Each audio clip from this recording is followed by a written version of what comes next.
Hello students, welcome to constant exam GK. इस video में biology का चैप्टर ह्यूमन बॉडी सिस्टम यानी मानव शरीर प्रणाली से जितने भी इम्पॉर्टेंट क्वेश्चंस हैं उन सभी को लेकर आ गया हूं आपके लिए। सारे इम्पॉर्टेंट क्वेश्चंस हैं और वीडियो को एंड तक ज़रूर देखिएगा। अगर आप एसएससी सीजीएल की तैयारी कर रहे हैं, सारे इम्पॉर्टेंट क्वेश्चंस हैं। और अगर आप किसी भी स्टेट से हैं और किसी भी मीडियम से आप तैयारी कर रहे हैं तो ये वीडियो आपके लिए हेल्पफुल होगी, क्योंकि बाइलिंगुअली वीडियो कवर किया गया है और एसएससी सीजीएल के एग्ज़ाम में भी हिंदी और इंग्लिश में ही पेपर्स पूछे जाते हैं। तो वीडियो एंड तक ज़रूर देखिएगा और अपने एग्ज़ाम्स की तैयारी को भी बूस्ट करिएगा। तो चलिए बिना टाइम वेस्ट किए वीडियो करते हैं स्टार्ट। क्वेश्चन स्टार्ट करने से पहले मैं आपको कहना चाहूँगा कि अगर आप एसएससी सीजीएल एग्ज़ाम्स की तैयारी को लेकर सीरियस हैं तो आपको कॉपी पेन लेकर बैठना है, क्योंकि मैं जो भी क्वेश्चन आपको बताऊंगा उसके साथ ही आपको फैक्ट्स भी दूंगा। ये फैक्ट्स आपको हिंदी और इंग्लिश दोनों ही में मिलेंगे और इन सारे फैक्ट्स को आप नोट्स ज़रूर बनाते हुए चलिएगा। अपने कॉपी पेन लेकर बैठना है, ये आपका काम होगा। तो चलिए, पाचन क्रिया मुख्यतः शरीर के किस अंग में होती है? ऑप्शन बी छोटी आंत। और ये रहे आपके इम्पॉर्टेंट फैक्ट्स। इसका नोट्स आप बनाते हुए चलिएगा। मैं आपको हर एक क्वेश्चन के साथ जो नोट्स दे रहा हूँ उसको आप या तो स्क्रीनशॉट ले लीजिए या फिर इसको वीडियो को पॉज करके इसका आप नोट्स बनाते हुए चलिए। छोटी आंत की दीवारों पर सूक्ष्म उंगलियां होती हैं जो पोषक तत्वों को रक्त में अवशोषित करती हैं। ये सारे इम्पॉर्टेंट फैक्ट्स हैं, आपको नोट्स ज़रूर बनाते हुए चलना है। पाचन तंत्र में कौन कौन से एंजाइम मुख्य भूमिका निभाते हैं? Option A amylase, pepsin, lipase. सारे इम्पॉर्टेंट फैक्ट्स आपको देखना है और इसका नोट्स बनाते हुए चलिए। मैं आपको एंजाइम पाचन को तेज और प्रभावी बनाते हैं। पाचन तंत्र में एंजाइमों का संतुलन स्वास्थ्य के लिए आवश्यक होता है। अगर आपको वीडियो से थोड़ी भी हेल्प मिलेगी तो आप वीडियो पर एक लाइक ज़रूर कर दीजिएगा और अपने दोस्तों को भी ज़रूर शेयर करिएगा, क्योंकि ये ऐसे क्वेश्चंस हैं जो कि आपको आपके एग्ज़ाम पॉइंट ऑफ व्यू से ही बनाए गए हैं और आपको एग्ज़ाम में कहीं ना कहीं से यहाँ से आपको क्वेश्चन देखने को मिल ही जाएंगे। और अगर आपने पूरा वीडियो देख लिया और नोट्स बनाते हुए आपने पूरा कवर किया तो आपका पूरा कॉन्सेप्ट क्लियर हो जाएगा इस टॉपिक से लेकर। और अगर आप फैक्ट्स को भी अच्छे से कंप्लीट करते हुए चलेंगे, नोट्स बनाते हुए चलेंगे, तो हर एक क्वेश्चन का आपको डाउट भी क्लियर होता हुआ चलेगा। नेक्स्ट क्वेश्चन देखिए, मानव शरीर की सबसे बड़ी ग्रंथि कौन सी है? ऑप्शन ए यकृत, लिवर। सारे इम्पॉर्टेंट फैक्ट्स आपके सामने हैं, स्क्रीनशॉट ले लीजिए या फिर वीडियो पॉज करके इन सारे क्वेश्चंस का और फैक्ट्स का नोट्स बना लीजिए। और ये फैक्ट्स आपके लिए इसलिए इम्पॉर्टेंट हैं क्योंकि जब मैं आपको प्रैक्टिस सेट कराऊंगा और जितने भी इम्पॉर्टेंट क्वेश्चन बनेंगे ये फैक्ट से ही आपके बनेंगे और आपके लिए ये काफ़ी इम्पॉर्टेंट हैं। पाचन तंत्र में फैट को पचाने में कौन सहायता करता है? ऑप्शन ए पित्त रस। पित्त रस यकृत द्वारा निर्मित होता है और पित्ताशय में संग्रहित होता है।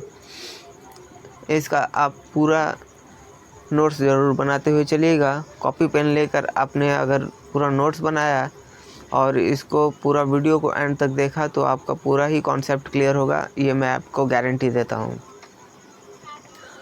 हर एक क्वेश्चन के साथ आपको जो भी फैक्ट्स मिल रहे हैं इसमें से आपको 4 से 5 क्वेश्चन एक्स्ट्रा भी बन रहे हैं, ये भी आपको मैं बता दे रहा हूँ, क्योंकि सारे इम्पॉर्टेंट फैक्ट्स आपको एग्ज़ाम पॉइंट ऑफ व्यू से ही बनाए गए हैं और काफ़ी रिसर्च और एनालिसिस लगी है मेरी टीम द्वारा। तो मेरी टीम के मेहनत के लिए भी वीडियो पर एक लाइक ज़रूर कर दीजिएगा। मानव हृदय में कुल कितने कक्ष होते हैं? ऑप्शन सी 4 कक्ष होते हैं, 2 आलिंद होते हैं और 2 निलय होते हैं। वीडियो को पॉज कीजिएगा और सारे इम्पॉर्टेंट फैक्ट्स का नोट्स बनाइएगा। मानव हृदय में शुद्ध और अशुद्ध रक्त का बहाव किस ओर होता है? ऑप्शन बी शुद्ध रक्त बाएं कक्ष में, अशुद्ध रक्त दाएं कक्ष में। सारे इंपॉर्टेंट फैक्ट्स आपके सामने हैं, वीडियो को पॉज करके नोट्स बनाइएगा। रक्त समूह का आविष्कार किसने किया था? Option A Landsteiner. ये रहे इनके फैक्ट्स। कार्ल लैंडस्टीनर इनका पूरा नाम था और इन्होंने 1901 में रक्त समूहों का आविष्कार किया था। नेक्स्ट क्वेश्चन, यूनिवर्सल डोनर और यूनिवर्सल रिसिपिएंट कौन होते हैं? ऑप्शन ए O- और AB+। सारे इंपॉर्टेंट फैक्ट्स हैं, नोट्स जरूर बनाइएगा। मानव शरीर में रक्तचाप का सामान्य मान क्या होता है? Right answer option A 120/80 mmHg और ये सामान्य रक्तचाप होता है।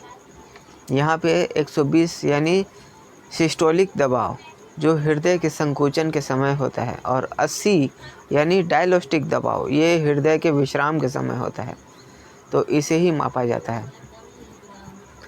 मानव मस्तिष्क के मुख्य भाग कौन कौन से हैं? राइट आंसर होता option A cerebrum, cerebellum, medulla. सारे इंपॉर्टेंट फैक्ट्स नोट्स बनाइएगा प्लीज़। मैं आपको रिक्वेस्ट इसलिए कर रहा हूँ क्योंकि ये फैक्ट्स ही हैं जो आपके मॉक टेस्ट जब मैं आपको लूँगा तो मॉक टेस्ट में इन्हीं सारे फैक्ट से आपको क्वेश्चन आएंगे, जिससे आपका पूरा कॉन्सेप्ट अगर क्लियर रहेगा तो आप मॉक टेस्ट भी अच्छे से पास कर पाएंगे। और मॉक टेस्ट अगर आपने पास किया तो आपको कहीं से भी क्वेश्चन आ जाए, आप कहीं से भी क्वेश्चन आप कर पाएंगे। नेक्स्ट क्वेश्चन है, रिफ्लेक्सा क्रिया का नियंत्रण शरीर के किस भाग द्वारा होता है? ऑप्शन बी मेरुरज्जु। सारे इंपॉर्टेंट फैक्ट्स नोट्स बनाइएगा। न्यूरॉन क्या है? ऑप्शन बी तंत्रिका कोशिका है। ये रहे इनके फैक्ट्स। मस्तिष्क की सुरक्षा किस प्रकार होती है? ऑप्शन बी खोपड़ी और सेरेब्रोस्पाइनल द्रव्य द्वारा। ये रहे इनके फैक्ट्स। सिर की जो चोट होती है मस्तिष्क को गंभीर नुकसान पहुंचा सकती है। मस्तिष्क की सुरक्षा जीवन के लिए अत्यंत आवश्यक होता है, इसलिए इसके कुछ द्रव्य और चारों तरफ कुछ ऐसे दीवार पाए जाते हैं। नेक्स्ट क्वेश्चन है, सारे इंपॉर्टेंट फैक्ट्स हैं, नोट्स जरूर बनाइएगा। नेक्स्ट क्वेश्चन, श्वसन की सामान्य दर क्या है? ऑप्शन बी 12 से 16 बार प्रति मिनट ये श्वसन दर होता है। श्वसन दर उम्र, शारीरिक गतिविधि और स्वास्थ्य पर भी निर्भर करता है। श्वसन तंत्र में गैसों का आदान प्रदान कहाँ होता है? ऑप्शन सी एल्वियोली में। एल्वियोली फेफड़ों में सूक्ष्म वायु थैलियाँ होती हैं। सारे इंपॉर्टेंट फैक्ट्स नोट्स बनाइएगा। श्वसन में कौन कौन सी गैसें ली और छोड़ी जाती है? तो आप सभी को पता होगा क्योंकि आप बचपन से ही पढ़ते आ रहे हैं। ऑक्सीजन हम खींचते हैं और कार्बन डाइऑक्साइड छोड़ते हैं। Option A is the right answer. सारे इंपॉर्टेंट फैक्ट्स इसका नोट्स जरूर बना लीजिएगा। डायाफ्राम का मुख्य कार्य क्या है? ऑप्शन सी श्वसन करना। नेक्स्ट क्वेश्चन है, शरीर की सबसे बड़ी हड्डी कौन सी है? तो option B is the right answer, femur. Femur जांघ की हड्डी होती है, शरीर की सबसे लंबी और मजबूत हड्डी होती है। इसकी लंबाई औसतन 45 से 50 सेंटीमीटर तक होती है। नेक्स्ट क्वेश्चन है, मानव शरीर में कुल कितनी हड्डियां होती हैं? ये भी आपको ज़रूर मालूम है, तो option B is the right answer, 2 से 6 हड्डियां होती हैं। जन्म के समय यह संख्या अधिक होती है, लगभग 270, जो कि बढ़ते बढ़ते जुड़कर 206 रह जाती हैं। शरीर की सबसे छोटी हड्डी कौन सी होती है? Right answer option A steps. और ये हड्डी कान के मध्य भाग में पाई जाती है, जो कि 0.1 से 0.3 सेंटीमीटर की होती है।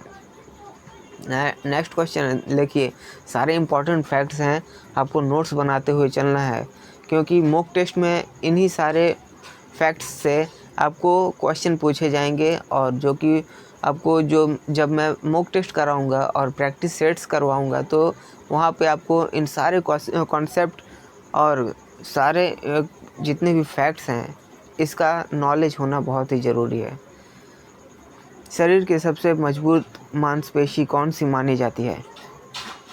ऑप्शन ए जॉ मसल यानी मासेटर, और ये मासेटर जो है जबड़े में स्थित होती है और चबाने में मदद करती है। नेक्स्ट क्वेश्चन है, सारे इंपॉर्टेंट फैक्ट्स नोट्स बनाइएगा। विसर्जन तंत्र का मुख्य अंग कौन सा है? ऑप्शन सी गुर्दा kidney.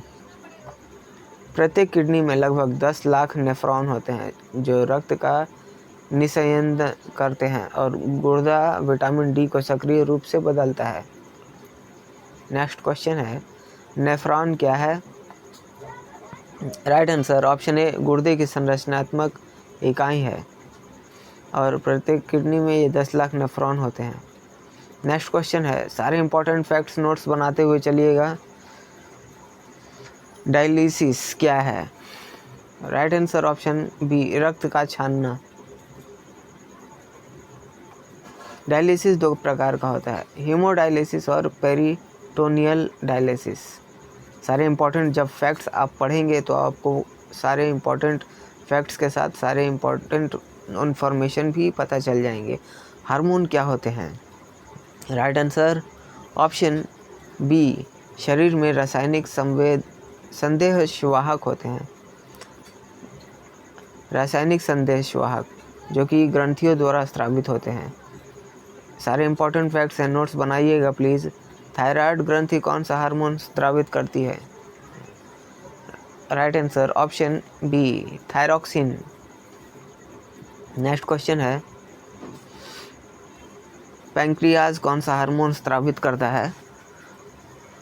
Option A insulin. Insulin hormone स्रावित करता है जो कि रक्त में ग्लूकोज के स्तर को नियंत्रित करता है। पिट्यूटरी ग्रंथि को मास्टर ग्रंथि क्यों कहते हैं? ऑप्शन बी यह अन्य ग्रंथियों को नियंत्रित करता है। Option B is the right answer. सारे इंपॉर्टेंट फैक्ट्स हैं, नोट्स बनाइएगा। आपके मॉक टेस्ट और प्रैक्टिस सेट्स में काफ़ी इम्पॉर्टेंट रोल निभाएंगे। नेक्स्ट क्वेश्चन है, एड्रिनल ग्रंथि कौन सा हार्मोन स्रावित करती है? Option A adrenaline. देखिए आंसर को मैंने साथ ही आपको दे दिया है और इनके सारे फैक्ट्स आप ज़रूर नोट्स बना लीजिएगा। नेक्स्ट क्वेश्चन है, निषेचन मानव शरीर में कहाँ होता है?